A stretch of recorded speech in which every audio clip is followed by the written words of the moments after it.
one time, a dimension, not of only time and space, but of mind.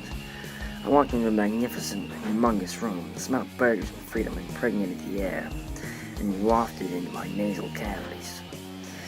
The smell of delicious food bounced off the tall ceilings and castle-like structure.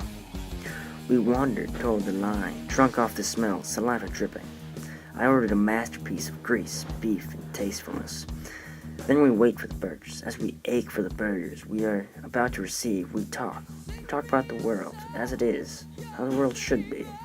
We contemplate, discuss modern problems. After we had these meaningful talks, our food arrived. I have received a burger that was about the size of my skull, with bacon, french fries in the burger, and cheese curds. I was quite pleased indeed. I bit into this beautiful mass of meat, bread, and cheese, and my taste buds exploded with a delightful burst of excellent flavors of meat. The juices flowed off my chin and down my arm. I ate the burger with a smile on my face and stars in my eyes. I ate that burger as quickly as I possibly could. I couldn't get it into my stomach fast enough. I finished quite fast. I enjoyed it quite greatly. My hunger was satisfied to the fullest. I stood up and let out a buoying deep breath.